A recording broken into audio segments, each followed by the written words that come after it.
नमस्कार dear polling officer. ये video आपकी जानकारी के लिए बना रहे हैं।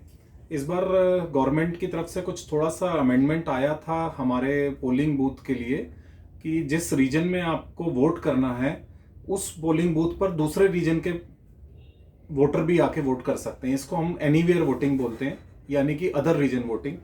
मैं इसको थोड़ा सा आपको एक्सप्लेन करता हूँ कैसे होता है ये। जैसे कि आपके पोलिंग बूथ पर हमने आपका मेन सेंटर है, सपोज करो आप सेंट्रल रीजन के हैं और आपका सेंट्रल रीजन का बूथ नंबर मान लीजिए सी से शुरू होता है, C71 या C35। जैसे C35 भीलवाड़ा का है, तो ऐसे जगह पे सेंट्रल रीजन के वोटर तो आके वोट करेंगे ही, और उसके अलावा दूसरे रीजन के वोटर्स को भी अलाउ करा है जिन लोगों ने ऑलरेडी हमारे साथ पहले से रजिस्टर कर रखा है। जिन दूसरे रीजन के वोटर हैं हमारे, वो हो सकते हैं सेंट्रल रीजन में जो बाहर से आके वोट करेंगे, वो वोटर हो सकते हैं वेस्टर्न रीजन के, सदर्न रीजन के, सेंट्रल रीजन के अलावा नॉर्दर्न रीजन के या ईस्टर्न रीजन के या वेस्टर्न रीजन के। ये हमारे चार बाकी के रीजन के वोटर भी आपके यहाँ पर आकर वोट कर सकते हैं। ऐसे के अंदर हमने अदर रीजन के लिए एक वोटर रजिस्टर बनाया है। कोई अगर वोटर आके कहता है कि मैं अदर रीजन का वोटर हूं, तो सबसे पहले इस तरह का एक वोटर रजिस्टर है जो कि आपकी मटेरियल के अंदर हमने दिया होगा। उस वोटर रजिस्टर में उसका नाम चेक करना होगा कि उसका अदर रीजन का वोटर का नाम उसमें है कि नहीं है। ये वोटर रजिस्टर जिस तरीके से बनाया गया है, ये हमने रीजन वाइज वोटर रजिस्टर बनाया है। जैसे कि यहां पर लिखा होगा ये सेंट्रल रीजन, और ये वोटर का नाम, उसका मेंबरशिप नंबर और उसका वोटर आईडी कार्ड। इसका मतलब ये वोटर सेंट्रल रीजन का है। ठीक इसी तरह से अगले पेज पे देखोगे तो नॉर्दर्न रीजन का एक वोटर है जिसमें नाम लिखा हुआ है नॉर्दर्न रीजन का वोटर।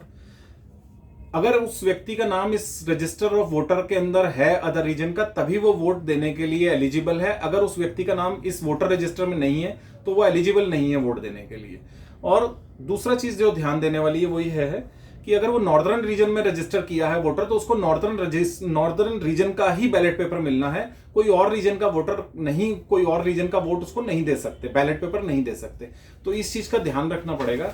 इस तरह का एनीवेयर का एक रजिस्टर आपके पास आया होगा जिसके अंदर आपके बूथ का नंबर लिखा होगा, बूथ की सिटी होगी, और यहां बड़ा बड़ा लिखा होगा एनीवेयर। एनीवेयर का मतलब है कि ये दूसरे रीजन के वोटर हैं जो वोट देने आएंगे। इसके अलावा जो आपका मेन रीजन होगा, जैसे मैंने कहा कि अगर आप सेंट्रल रीजन से बिलोंग करते हैं तो सेंट्रल रीजन के बैलेट पेपर का आपके पास अलग से लोग आ रहे होंगे और वो वोट दे रहे होंगे। बैलेट बॉक्सेस सेंट्रल रीजन के लिए आपने दो बैलेट बॉक्सेस अलग से लगाएंगे, जो कि सीसी का और एक आरसी का होगा। और एनीवेयर के लिए एक बैलेट बॉक्स आपको अलग से दिया जाएगा जिसके ऊपर आपका लिखा होगा अदर रीजन वोटिंग।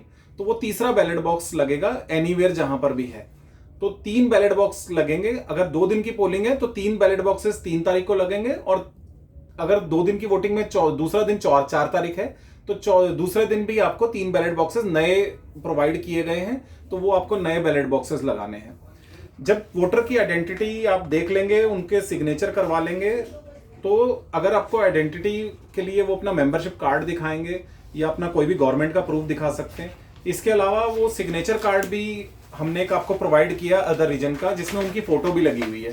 इससे आपको पता लग जाएगा कि ये जेन्युइन वोटर है कि नहीं है।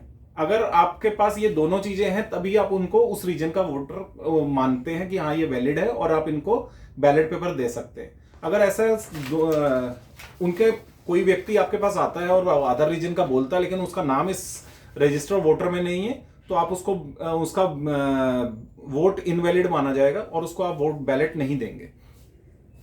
आपके पास इस तरह के एनीवेयर के अलग अलग लिफाफे हमने दिए हैं जिसमें क्लियरली लिखा हुआ है ईस्टर्न रीजन, एक लिफाफे में नॉर्थर्न रीजन, एक लिफाफे में वेस्टर्न रीजन, एक लिफाफे में सदर्न रीजन। यानी कि इसके अंदर सदर्न रीजन के ही बैलेट पेपर्स हैं, इसमें सिर्फ वेस्टर्न रीजन के ही बैलेट पेपर्स हैं। ये हमने रीजन वाइज बैलेट पेपर आपको पैक करके दिए हुए हैं, सील करके दिए हुए हैं। अब कोई व्यक्ति अगर नॉर्थ का आके आपको कहता है और उसका नाम भी नॉर्थ के रजिस्टर में है, तो उसको सिर्फ नॉर्थ का ही बैलेट पेपर देना है, यानी कि इस लिफाफे में जो बैलेट पेपर निकलेंगे वही वो बैलेट पेपर देना है। बैलेट पेपर के साइड में भी एक निशानी लगी हुई है जिसको मैं आपको बता देता हूं। अगर कोई आदमी सदर्न रीजन का है तो यहां पे लिखा होगा SIRC, और कोई आदमी अगर उसका दूसरे बैलेट पे लिखा होगा CCS, यानी कि सेंट्रल काउंसिल सदर्न। इस तरह से ये दो निशानी भी लगी होंगी कि ये बैलेट ही देना है उनको।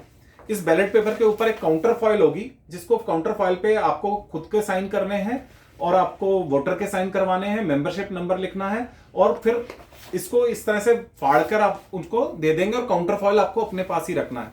इस बैलेट पेपर पे कहीं कोई निशानी, कहीं कोई सिग्नेचर, कहीं कुछ नहीं आना, ये सीधा आपको सिर्फ वोटर को देना है। वोटर इसके अंदर प्रेफरेंस देगा, 1 2 3 अरेबिक न्यूमरल में ही देनी है उसको, ये इंस्ट्रक्शन लिखी हुई है, वोटर पढ़ लेगा।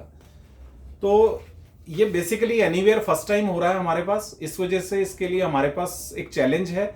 अगर आपको किसी भी तरह की कोई क्वेरी हो, कंफ्यूजन हो, आप प्लीज हमें इमीडिएटली कांटेक्ट करें इलेक्शन सेल में।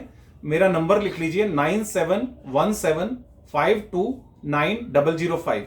मेरा नाम दीपक भारद्वाज है। आप इमीडिएटली हमें इलेक्शन सेल में कॉल कीजिए। आपके पास एक पोलिंग गाइड दी हुई है जिसमें ये पूरा प्रोसेस हमने एक्सप्लेन किया हुआ है। अगर आपको किसी भी तरह का कोई भी डाउट होता है, आप उस पोलिंग गाइड में भी पढ़ लीजिए। आपकी सॉफ्ट कॉपी भी हम आपको पहुंचा रहे हैं ईमेल के द्वारा, और एक हार्ड कॉपी आपको हमने पोलिंग गाइड की भेजी है आपको बाय पोस्ट। वो आपको जरूर, जब तक आपके पास ये वीडियो पहुंचेगा उससे पहले शायद आपको मिल चुकी होगी, नहीं तो हमारा जो इलेक्शन मटेरियल आएगा उसके अंदर भी हमने एक किताब आपको हार्ड कॉपी रख के भेज रहे हैं। तो इस तरह से मुझे लगता है कि आपको कोई दिक्कत नहीं होनी चाहिए। फिर भी होती है, अगर कोई आपकी क्वेरी है तो आप फर्दर हमसे इमीडिएटली कांटेक्ट करके पूछ सकते हैं प्लीज। थैंक यू, नमस्कार।